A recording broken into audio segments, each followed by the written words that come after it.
each and every one of you. I don't know where you're watching us from, but we're here live this very day, 12th June 2026. Ngobala is the venue, and there is a little crisis. We have come to hear from the horse's mouth, land grabbing. They have come to set fire on this very community. God forbid. Let's hear them. Okay, so Papa, Mgbeke, Gerald I am one of the oldest among the kindred. Elaha kindred. Umeko kindred in Umeme. Okay, Elehem no Japan de press it. I give all no. I know Amashi. Oh, I am a Jeleo Haide. Oh, and that's why I should by force, by power. I am also with all high. I said, no, I should go, man, neighbor. Baby. She like me the brother body go to I, which I should there. Mom, why, man, I am also my japo, my uncle, agrikai, hefni share, or Monday, Baja, Monday, no, Mamba. He would he, now Hemley, women hire them, on the type of Monday, place there. She had that, labor him you, or Diana, or don't hire. Elahoya. And make her. Oh yeah, Oka. Alongo, Oh, allow when carry plot to le can have a gubu. Plot is it? I have 500 plus. Over 500 plus. 500 plus. Okay. So Kedai in a the government to boo. Yes, I like it here. Oh, I go for the government. Imanashi Governor Hope was the governor Imo State. Yes. Ojila Fulala. But Ella he only kitch or comeregi. Hunt your comment out. I Only in this one now lies in the G, and they know governor with it. I can't just orient. No, let them again here. That's where Chevron. Oh, to Oyana or Prince Charles Amadi. Prince Charles Amadi.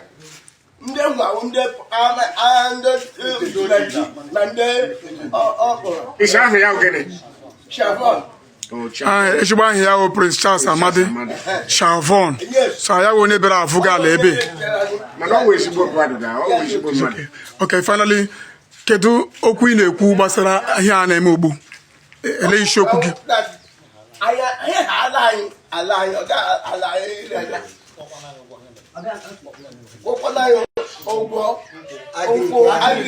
Okay, the economic trees. The economic trees in Womebri, Ego Womebri, or Kiwe go in Hamebri. 50 million safe. 100 million. Okay, about 100 million economic trees destroyed. Thank you. Ela Hagos on Kenke Papa. No, my Gerald, they may be more yet. Ndewo. Imena. Elo no sochori koku. Gaba hage. Aham Batram Emeburu Monye Onyumeme Obike Onyumeko. Ha wo ala. Nna anyị hidomara. Zọkwana ya nkwụ before amụọkwana anyị. Ọ ka dai wonder. Emeka na n'umunne. Emeka onye. Emeka Emeburu. Obi wala. Nna ya wa Nzabadinigo. Let Nzabadinigo.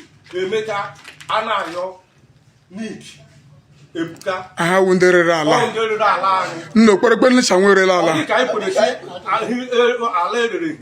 Anna jikwa ma ha abụọ. Mgbe ha rere ala ha gbara unu agwa. Ọ dị ka gwara. Ole kwuru onye resiri ala. Ọ Chavon. Ọ hụ onye eresiri ha ala. Anna jikwa ma ha abụọ. Ọ dị ka anyị kwere. Opera nani kwanu oduko kwe ara. Na agba anyị agba ahịjọ jela ala kindred jele ya jere. Okay, ihe na-ekwu oshi. Since ahịkwara isi mee ya, even the eji ha egbe na-atụ anyị. Na-agba anyị. Ọda mụ onwe m anọ Google aka. Etresi ha anyị. Mụ onwe m eji ma ọrụ mụ etresi ha anyị eji ha egbu anyị. Even though nwa akịja odibe n'ụmụ ndochi. O ji egbe jechie na-agba anyị. Unagwala local government chairman here. When you take a lot here, that is nga ha shawa nwoke ya be ego. O nwere ka ọ dị ha ga hepuni. Mana dịka anyị na onwe anyị mara. Achụ honorable nọ na local gọọmenti gị ale. Iwala. Etresi ha igegbe na-atụ anyị. Ọ dị ka anyị nọ ruo ngarị. Unu agwakwa na ndị polisi nwere ndị ji egbe na-achụ unu maka ala unu. Anyị nwe ndị polisi nọ n'ụlọ Anyị nwe gọọmenti. Isi anyị jebe lọya. Anyị mkpata alọ. Ọ wee kwuru. Ọ dị mma isi na ewu nwa nna ya badị n'ogo. Ntaana mwe nwere hozi gachi eji ya maka na okwu agaala nchaghachi anya. Ọ sị na eje igba chụgharịwa. Yes. O kwere nghọta na ihe unu ji kpọọ ndị nta akụkọ n'ụbọchị taa wụ June 12 Democracy Day wụ ọchịchị onye kwuru uche ya na enwere ndị a na-akpọ Shavon na ndị otu ya bịara anaghị ala unu nwekwere ndị si n'azụ gbaa mgba arụpụ gaala ala ahụ unu si nna ha ekpeghị na gị nwa wụ onye na-ekwu okwu kedu ihe ị na-achọ gọvanọ Hope Uzodimma mee na anyị chọrọ sị ka ọ bịajiri anyị aka ka ọkwa ndị a sị hafụrụ anyị ala anyị na egbe jikwara ha wure na-achụgharị anyị nsọwadoro ime na aha gị ọzọ na nkenke ahụ Batram emegburu Azubike. Thank you. God bless you. So we are live now to hear about the PG President General of this community. He's ably standing daring. Tell us your name, Sir PG. I'm Dr. Sam Okere. Dr. Sam Okere. Okay. The President General of Mgbeke community in Obike, in Ngwabala local government area. Today you choose to address the press. Why do you call the media? I choose to address the press because of what is happening in my community. A group of land grabbers came to my kindred and my community and dispossessed us of our inheritance. They met a group of hoodlums in the kindred and connived with them to take our inheritance from us. And the hoodlums took them to that property. While they were measuring, we got the information that there are some hoodlums that have taken buyers to that parcel of land, known and called Opoke. The hoodlums disappeared. And the land grabber and his agents told us that if we are not ready to sell the land because they are interested in the land, that they will pay the hoodlums. And eventually they did. How much did they pay? We were told that they paid 170,000 naira per plot. And that place, as at the last time we sold that land, we sold it 3-4 years ago at the cost of 1 million naira per plot. And the total plot we were told they sold is about over 500 plots. So they came to us that they bought property and they want to inform us. Why they met the elect of the autonomous community.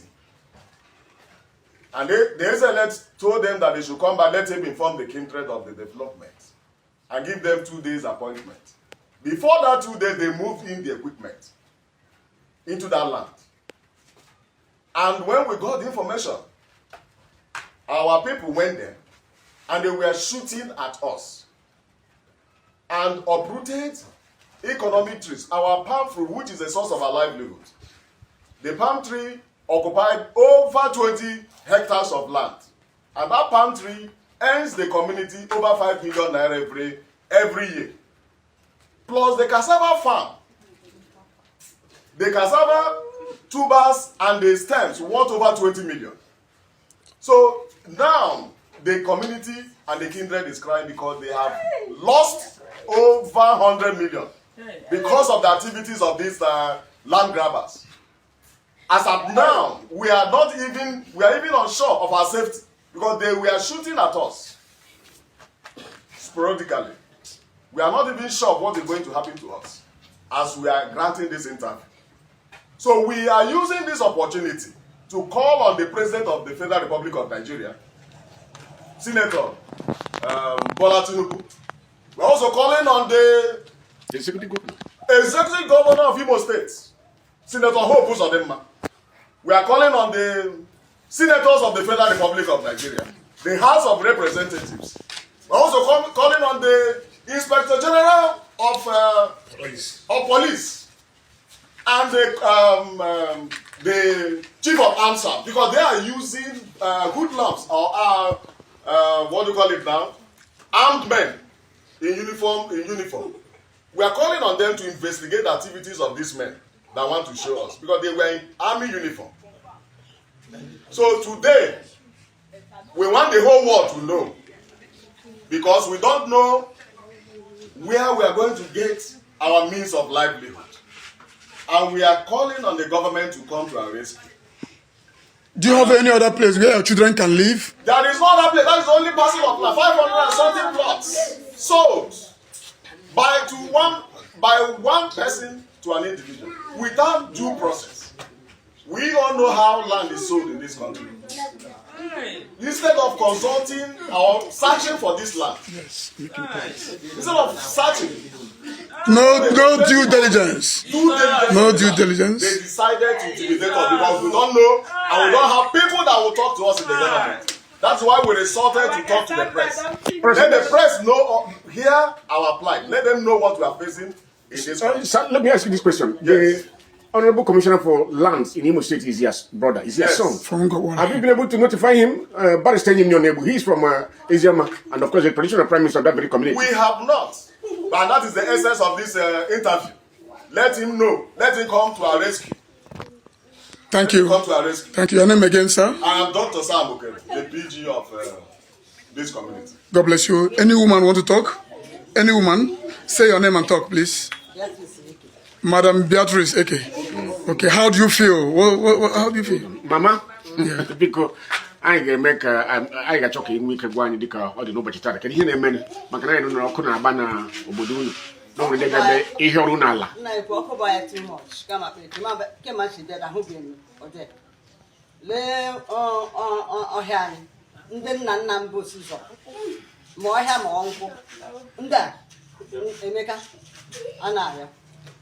Tango, Ebuka, Ni, Haje, on the Caterpillar, hello, Harry. Ndani kora ha the same surname. Hello, Ohan, Jerry.